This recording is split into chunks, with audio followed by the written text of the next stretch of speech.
Welcome to the Energy Conversations podcast, your go-to source for unpacking the complexities of the South African energy sector. My name is Thokozile Zambane. I will be your guide, and every 2 weeks, we will be on a journey of bridging the knowledge gap surrounding South Africa's energy sector and the transition to a low-carbon economy. Welcome back to the Energy Conversations podcast, where we break down the complexities of the South African energy sector into digestible insights. I am your host, Thokozile Zambane, and in today's episode titled Back to Basics, Demystifying Energy Sector Jargon, we unravel the tangled web of terminology that often leaves us scratching our heads. Joining us are two esteemed energy specialists, Mogale Modisane, Technical Lead at ENGIE and Letlhogonolo Tsoai, an Energy Policy Specialist. Together, we'll be answering your questions around energy sector jargon in order to make the sector more accessible and understandable for ordinary South Africans. Let's kick off this enlightening conversation. But before we get into today's episode, let's begin with some introductions. Letlhogonolo and Mogale, welcome to the Energy Conversations podcast. Please could you tell us a little bit about your current roles in the energy sector? I'm Letlhogonolo. I am an energy sector policy specialist. I've been in the energy sector for about more than 10 years now, actually. And yeah, I'm a living, breathing just energy transition, having started in the coal sector and now looking at renewable energy and green hydrogen and how do we create enabling policies to make sure that these sectors grow. Thank you. Perfect. Thank you very much. Mogale? Thank you, Thokozile. Hi, everyone. My name is Mogale Modisane. I'm a professionally registered engineer with the Engineering Council of South Africa. And yeah, as you had mentioned, I'm one of the technical leads at one of the largest IPPs globally and in South Africa. It's a company called ENGIE. And my personal experience within the energy sector actually spans from providing, technical expertise to renewable energy projects, primarily solar and wind and battery energy storage. And as a company and as a team, we recently reached financial close on two 75 megawatt solar plants, one in Free State and one in the Northern Cape under the Renewable Energy Program, Bidwind Round 5. Thank you very much for that. Thank you very much. Letlhogonolo, maybe we can kick off and get straight into today's topic by really starting by positioning and really creating a space for South Africans to understand what the energy sector is about. And what we found in the questions that we received was that the term energy and electricity seems to be used interchangeably. And we've gotten an understanding, or it seems to us that ordinary South Africans do not actually seem to understand the difference. So perhaps we could start off the episode by just briefly explaining what is the difference between energy and electricity and how do the two connect? Okay, thanks, Thokozile. So basically, energy is your broad term that refers to the ability to do work or to produce change. And it exists in various forms. And I think this takes us back to your fundamentals of science and understanding what potential energy is, kinetic energy as well. And your energy sources now, they include anything from fossil fuels or renewable sources. And your fossil fuels comprise of your coal, oil, natural gas, whereas your renewable sources are your solar, wind and hydroelectric, as well as your nuclear energy. And if we now get into electricity, so electricity is a form of energy that results from, the movement of charged particles, or I think what's commonly used now is the term electrons, your green electrons or whatever electrons. And it's a secondary energy source, meaning that this emanates from, or it's produced by converting primary sources of energy, like your coal, your natural gas, your oil, nuclear power, or your renewable sources, and you convert that into electrical power. So electricity is valued highly for its versatility and its ability to be transported through your transmission, distribution, and converted into various forms of energy, making it a very crucial component in our society. for different uses, such as your lighting, your heating, and powering your electronic devices. Okay, thank you for that. So I guess in a nutshell, one could say that electricity is an energy carrier in how it operates and how it's connected. And I think another thing that you really brought up in this conversation was then terms like renewable energy and fossil fuels. Would you mind expanding a bit around what are those terms and how is electricity generated from those sources? And I think perhaps in that it then really brings into the conversation a point that Mogale brought to the fore when he was mentioning independent power producers. So perhaps, in expanding on these terms, we could then try get some kind of explanation in terms of what is an IPP versus then your ESCOM power. Okay.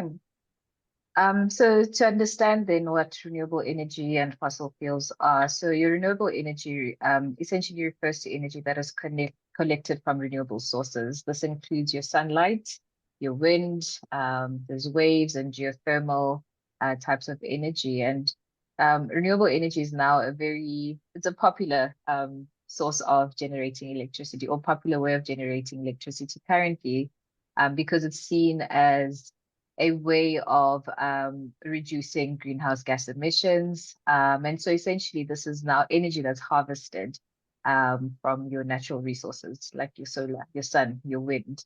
And yeah, I think what's key is that it's being seen as a way of addressing climate change, whereas your fossil fuels natural resources that are formed from the remains of plants and animals buried underground for numerous years, millions of years. And through chemical processes over the years, this has then, it formed into coal, your crude oil, or your natural gas, which are found underground. And fossil fuels are currently like your dominant source of energy worldwide, I think with South Africa as well. More than 80% of the electricity that we use comes from coal-fired power stations. With the caveat that your fossil fuels have significantly contributed to carbon dioxide emissions over the years, and which is why you now see the shift and focus into renewable energy, and I think the concept of a just energy transition.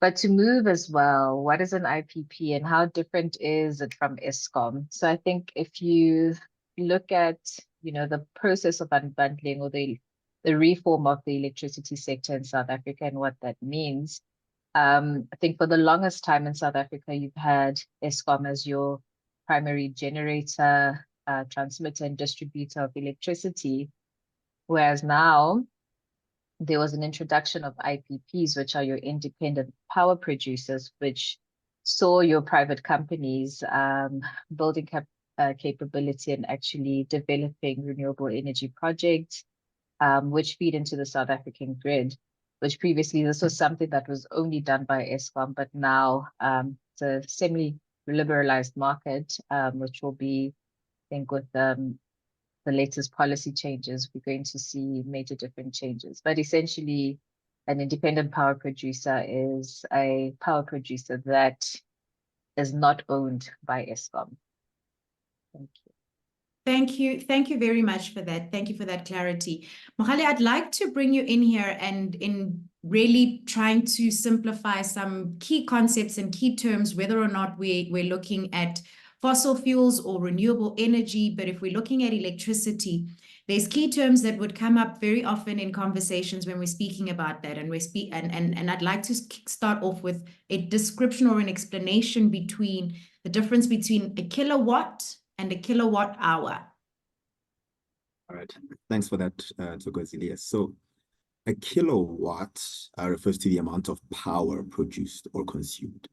So to give you an example, since we're going back to the basics, if you look at a typical kettle in your home, it's typically got between 1,800 to about 2,200. So maybe about 2,000 watts of power that is required to operate that machine. So that's the equivalent of 2 kilowatts of power that's needed. Kilowatt hours, on the other hand, refers to the amount of power that's consumed over a period of time. So that's why it's a kilowatt hour. So that refers to energy. So if we follow up on our kettle example, if you kept the kettle on continuously for 1 hour, which is actually quite a long time, your kettle would consume 2 kilowatt hours, or the equivalent of 2 units of electricity. Typically when we buy prepaid electricity, we tend to buy numbers of units. And when you're buying units, you're actually buying a kilowatt hour. So you're buying an energy. Yeah, and to give you an idea, it's not a very useful statistics, but it's used quite a lot to give people kind of the order of magnitude of what we're talking about.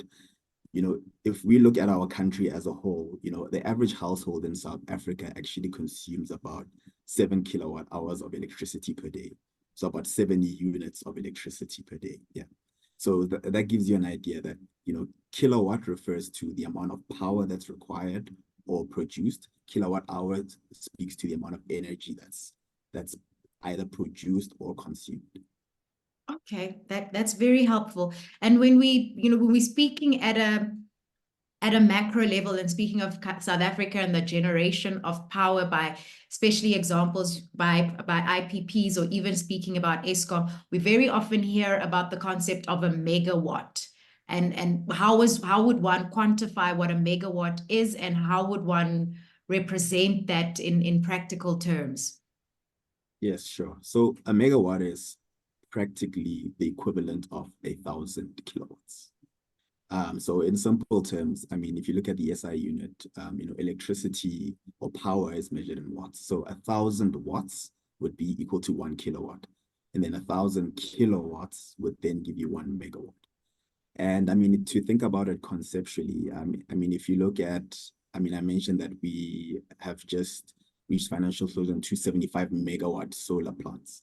So if you look at a 75 megawatt solar plant, for example, that has enough electricity, electrical energy to produce to power the equivalent of 70,000 to about 100,000 households, which is about 5 to 7%, 6% of all of the households in the city of Johannesburg over a period of an annum.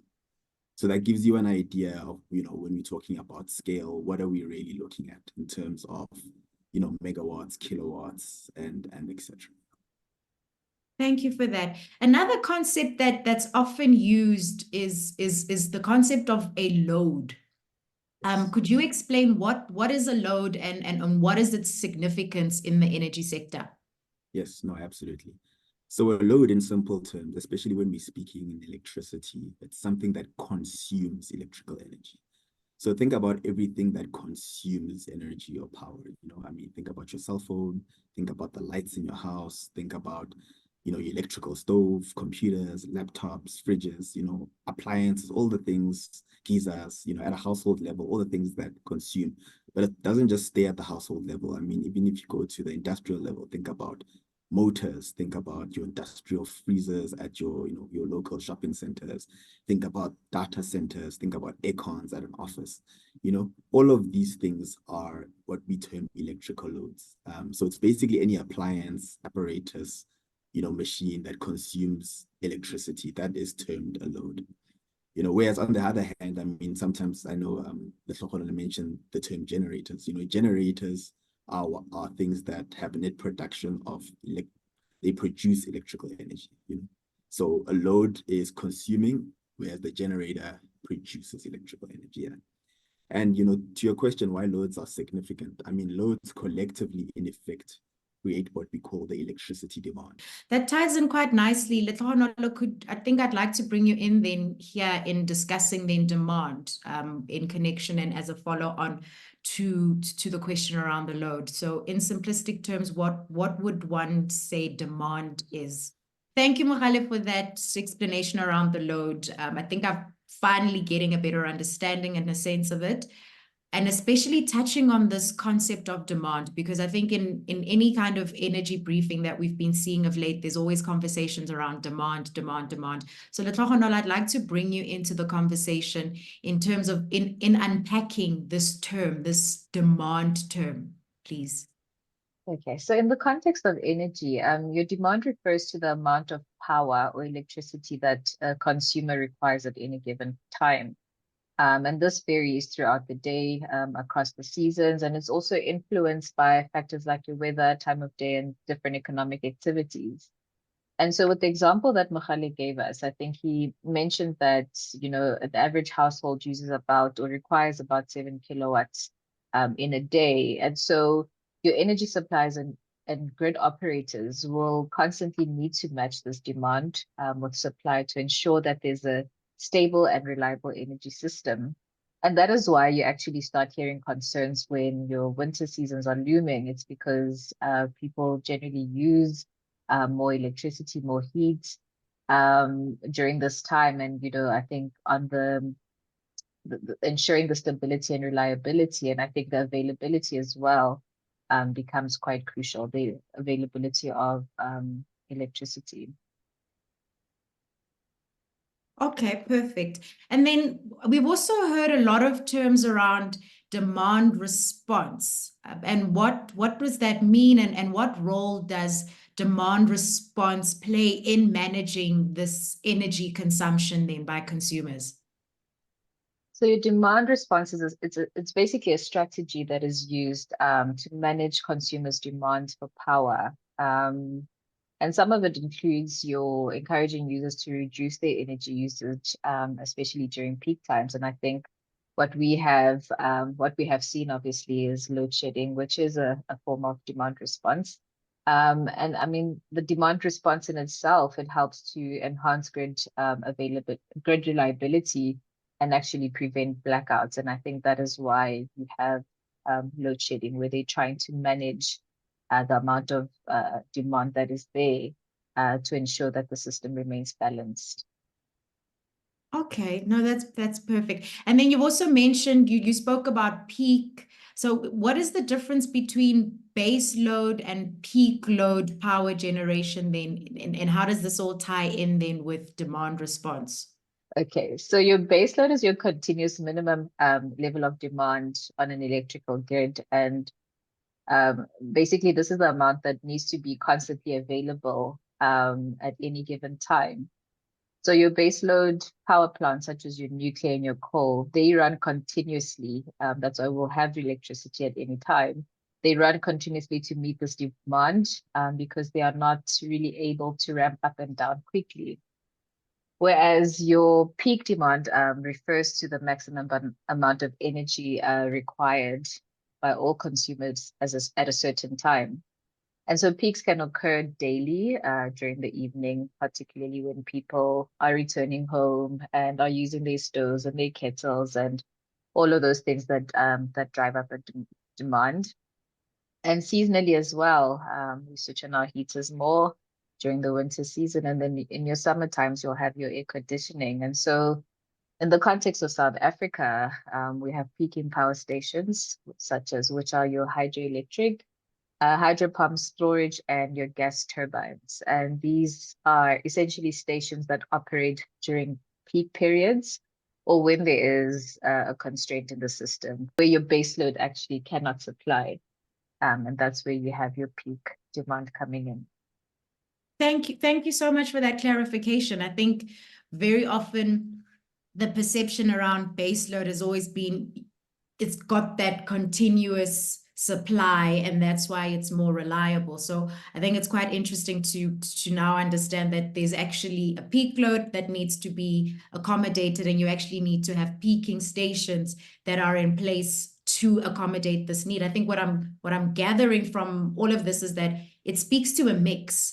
You need certain power stations or certain power sources that are able to take care of the base load. You need certain power sources that are able to take care of the peak. So it's almost this balancing act between all of these sources to then ensure that we are actually able to address or effectively respond to the demand. Yeah. If I've And I captured think that. just to add, I mean, understanding your peak demand and your base load is quite crucial for planning the type of power plants that you'll essentially have feeding into your grid. And this is an important element of grid stability to ensure that there's enough power supply or energy supply to meet demand at all times. Okay, perfect.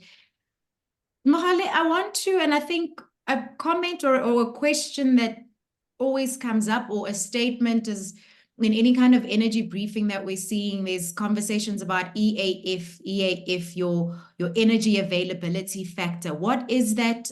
What we've seen and what we would have picked up in the conversation we had around the IRP last time was that initially in the 2019 IRP, Eskom was estimated to have a higher EAF, and now we've seen that being that forecast being re-looked at, moving up, I think, from about your 74% to now moving into the 50s. What is that? What does that actually mean? What is this concept? Sure, thanks, Thokozile. Yeah, so the energy availability factor, it's a key performance metric that Eskom actually uses and reports on to the public, and it's EAF, so energy availability factor for short. And how it actually works is that it's presented as a percentage of the actual energy that's available versus the maximum availability that a generating asset can produce. And that percentage is generally a percentage out of 100. So the actual availability is made up of two components. So it's the maximum energy, and then you remove all of your unavailabilities. And the unavailabilities is just basically a big term for energy that should be available, but it cannot be called on by the system operator. And an unavailable event happens when either there's planned maintenance, for example, they need to take down one of the boilers or one of the power plants to do planned maintenance in accordance with the operation and maintenance schedule of the plant, which is a good thing. Unplanned maintenance is when you have a breakdown, something happens unexpectedly and, the plant has to go offline and it cannot produce power. And then there's another unavailability event, which Eskom then refers to as an unavailability event that is not under the control of the plant operator or the people are operating at that specific plant. And that typically happens when you have a network unavailability. So, your grid, your transmission network is offline. So even though the plant can actually produce electricity, it can't actually send it to, the different load centers because the grid can't uptake that power. So when you take that maximum, availability, you reduce all of the unavailabilities, and then you divide that by the maximum availability, then you get a percentage, which is, the percentage that we typically hear from the Minister of Electricity or, all of these major media briefings that we get around EAF. And I mean, to give you an idea of EAF, the EAF has been steadily declining. So when we think of EAF, we think of only the Eskom generating assets. So it excludes all of the IPPs. So only Eskom generating assets. And I mean, if we look at it, from 2017 all the way to about 2022, it's been steadily declining. I mean, it peaks in the winter period because most of the planned maintenance is supposed to be done during the summer months so that, we can meet the peak load as Letlhogonolo was speaking about during the winter period. So, I mean, in 2017, for example, we had a peak EAF of about 86% during the winter months. And then, 2018, it peaked at about 80%. And then for the next 3 years, from about 2019 to about 2021, it ranged, between about 69 to about 74%. And then it's been steadily decreasing, over time. And in 2022, we had an average of about 58% EAF. Once the electricity minister came online, and there was a huge push from, NICOM and all of these industry associations together with the DMRE and government to really push up the energy availability factor. So we're seeing it steady and slightly start to increase, but it's still, at levels that are very low. And that's part of the reason why, as a country, we have load shedding. We have generating assets that should be producing power and electricity, but they aren't. I think you've brought in some very important considerations in that the conversation we had last around the IRP was bringing into consideration the Energy Action Plan, which was then to address this energy availability factor, which will inevitably feed back into the IRP in terms of how we would then be planning to meet electricity demand with the supply that we have available to us. And you've also touched on a very important, and I think the elephant in the room, which was load shedding. I know that for purposes of this podcast, it is not for us to be able to answer the question of when will load shedding end. I think that is something that is best left to the minister. But I think what South Africans would want to understand, though, is how is load shedding determined? You could be sitting in a day and your app tells you we've gone down to stage 2, and then next thing at 4 p.m., whoops, we're up at stage 6. How is that actually determined? Just so that as South Africans we can have better understanding, and it's difficult to plan for it, but at least when you are seeing this fluctuation in stages, you're able to say, oh no, this is actually why this is happening. Yes, sure. So I think it's good to kind of give a bit of a history. So there's an entity that's called the National Rationalized Specifications Association of South Africa, the NRS of South Africa, and it's a voluntary forum that includes all of the 8 metros, various municipalities, Eskom, the South African Bureau of Standards, as well as the National Energy Regulator. And its prime focus is to develop standardization of equipment in the South African, electrical energy sector. So load shedding started in about 2007, 2008. At that time, we didn't actually have a name for it. We didn't actually, have any sort of standards or mechanisms to deal with load shedding. And this forum was then practically responsible for creating the framework that, we are currently using at the moment, with 8 stages of load shedding, with each stage referring to basically a shedding of 1,000 megawatts of load or demand. So in theory, what this means is that when we're at stage 1 load shedding, the system operator has rotationally sheds about 1,000 megawatts of load. Stage 2, 2,000 megawatts. Stage 4, 4,000 megawatts. Stage 5, 5,000 megawatts, so forth and so forth, up until you reach stage 8, which is 8,000 megawatts. And what we've seen is, and this is what makes this question quite interesting, given where we are right now in the country, that the NRS has actually recently released an updated standard called the NRS 048-9, which is the Quality of Supply Code of Practice document. And what they're doing is that they're trying to redefine the scope and the definition of load shedding, because what they've actually observed in practice is that due to the dynamic nature of the electrical system and demand and supply, the system operator never actually sheds 1,000 megawatts at stage 1 or 3,000 megawatts at stage 2 and so forth. So they've proposed a new 16-stage load shedding. And how this will work is that each stage of load shedding will practically shed about 5% of your predicted demand. So instead of so therefore what it will mean is that stage 1 will shed about 5% of demand. Stage 2, it'll be 10%. So each stage goes up in increments of 5%, all the way up until you get to, stage 6, which is 6 times 5, which is 30%, all the way up until stage 16, which is about 80% of the demand. So that is currently, I mean, it's quite an advanced stage, and it's highly likely that, as a country, we're going to adopt that mechanism going forward. And then as opposed to factors that influence load shedding, I think Letlhogonolo actually touched on this quite a bit. The system operator has the responsibility of matching supply and demand on a second-by-second basis. It's not like a liquid fuels industry where you can store, energy and then bring it on later. Electricity supply and demand needs to match on a second-by-second basis. So for example, if our country requires, 30 megawatts of power as on the load side, the system operator will need to ensure that there's 30 megawatts of generation that can supply that demand. When the system operator can forecast that there will not be enough supply to match the demand, they then reduce the load, and hence the term load shedding.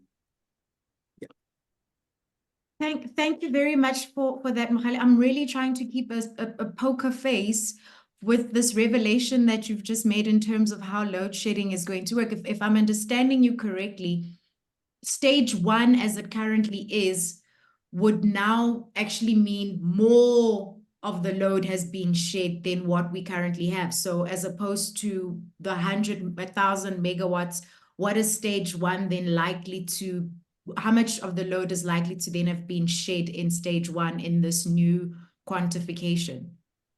So I wouldn't necessarily say it's more. I would just say that it gives the system operator ways in which to work beyond stage 8, because at the moment we only have standards up until stage 8, 8,000 megawatts.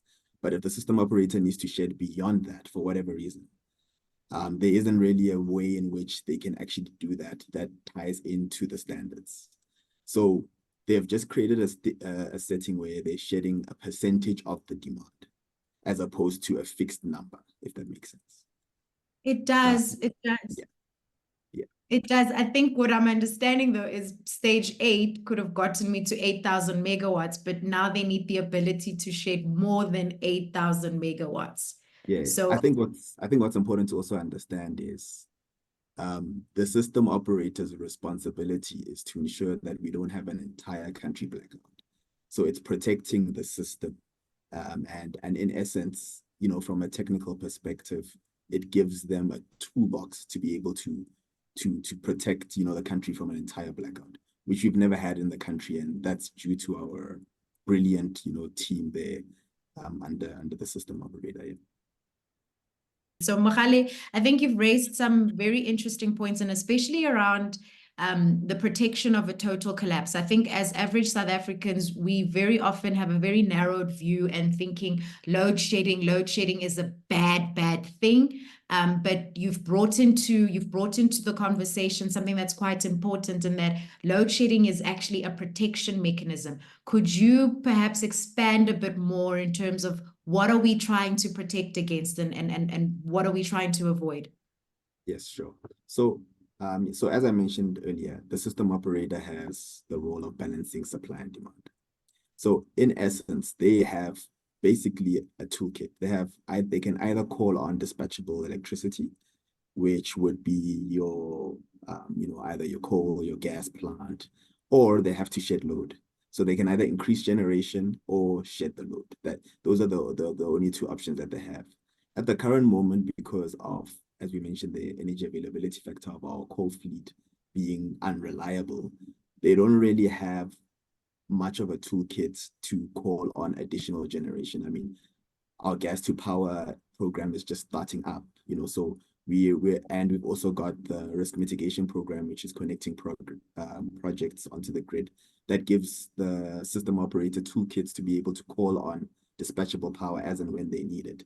Batteries are also starting to connect as well. It gives them a bit more tools to use to call on power as and when they need it. But at the current moment, you know, because of our low energy availability on our dispatchable plant, which is currently majority our coal fleet and a little bit of hydro, they don't really have much tools to use in when supply or when demand supersedes supply.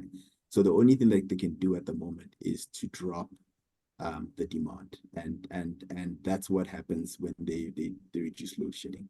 Now, what they're then protecting against is a system, a breakdown in the entire grid, and a breakdown in the entire grid basically means that, you know, as supply or as generation drops, the supply needs to match the generation. But if you don't match it for a long enough time, what's going to happen is that your generators are going to need to operate at a higher level than what they're supposed to, and then they're going to pull more current, and then they're going to start to cascade and trip, and they're going to trip across the country. So think about, as more generators trip, you know, the generation drops and it becomes more, and then it cascades across the country and they trip. And what you could end up happening is an entire blackout across the whole country. And I mean, just very high level, to start up a coal plant from dead scratch will take you about 2 weeks. And that is a big problem constitutionally. That is a big problem because we risk people's lives. I mean, think about hospitals. People are on life support. Think about, you know, we have national centers that cannot go offline. It will just be chaotic. So the system operator and ESCOM are responsible for making sure that that never happens. So from that perspective, load shedding is an imperative. Thank you very much for that. And thank you for a very different perspective of what load shedding is and what load shedding is seeking to achieve. Letlhogonolo, I want to bring you back into the conversation. And as we think about load shedding, and we see a lot of middle class South Africans opting to put solar panels, opting to use inverters, opting to use alternative power sources because of the unreliability of Eskom power. We're then hearing a lot in terms of these small scale embedded generation rules around net metering, feed-in tariffs. What are these terms? What do these terms mean? And how will they, if in any way, how would they affect individuals then with these solar installations?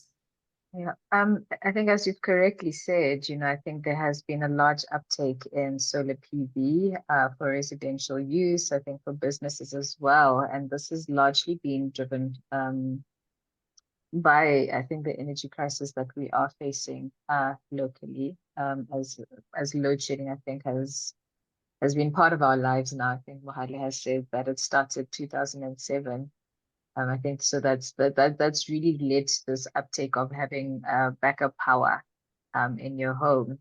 And so I think it moves from what we were used to. And I think earlier we touched on, your Eskom IPP, where I explained that Eskom used to be, your source, your prime generator for most of South Africa.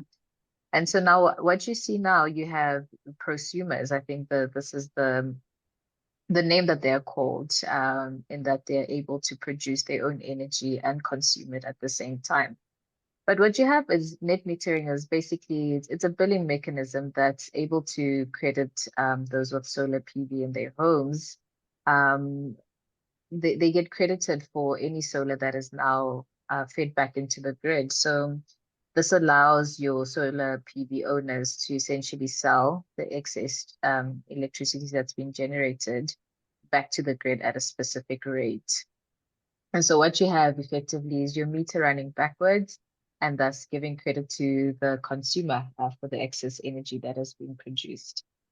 And so your feed-in tariff, basically, it's a policy mechanism that's essentially designed to accelerate investment into renewable energy technologies. And so this was seen I think, during your years of demonstration projects or your earlier on IPPs as well, in which it's a guaranteed fixed premium price for electricity that is generated from renewable sources and fed back into the grid.